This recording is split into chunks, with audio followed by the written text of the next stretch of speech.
wanna go out on a walk with you. Baby, you know I just like to talk with you.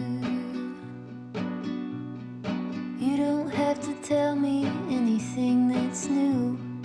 I just wanna go out on a walk with you. I just read probably one of the most important books I'm ever going to read in this writing journey. For those of you who are new here, my name is Dominique, and this is my channel where I document my writing journey. I recently went to the bookshop. And thanks for this recommendation, because maybe that's what I'll need. And picked up Bird by Bird. This book feels like the warmest hug you could possibly receive as a writer, and it couldn't have come at a better time. 5 things I took away from this fantastic book, Bird by Bird. The title itself comes from a family anecdote in which her brother was having to write a report on birds, and her dad said to, take your time, take it bird by bird. And so Lamott says, as a writer, that's how you should approach anything that you're working on, any narrative, no matter how large in scale it's attempting to be.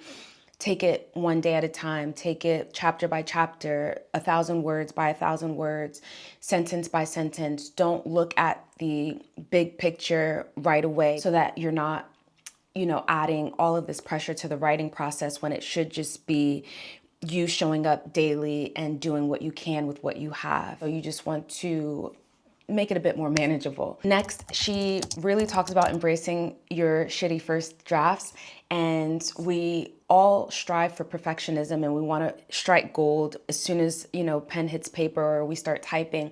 But we have to remember that when we're shoveling all that sand into the sandbox, it's us discovering the story. So we have to allow it to be the mess that it is. And then when you're going in for the revision and you're going back in to make sense of everything that you've just discovered, that's when you can start to apply a bit more finesse and a bit more, like craft and all of that.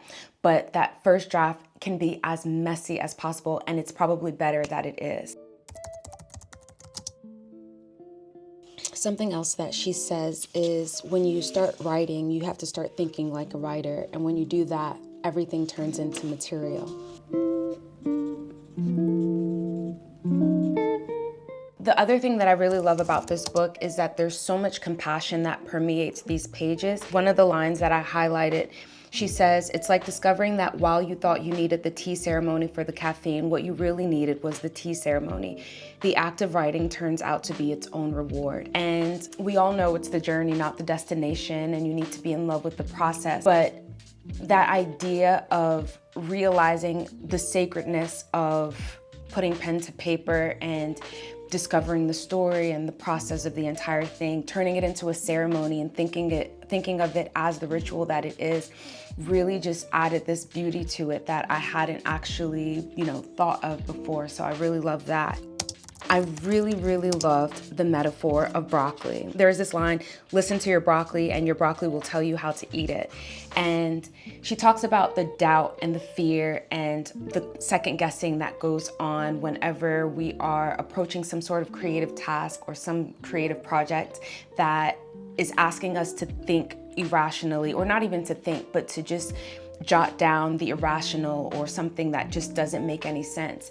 And the point of the broccoli is that you don't have to understand it right away. You don't have to apply logic to it. You don't have to even apply any modicum of sense. You have to just listen to it and allow it to teach you or tell you how it needs to be consumed or how it needs to be, put out there.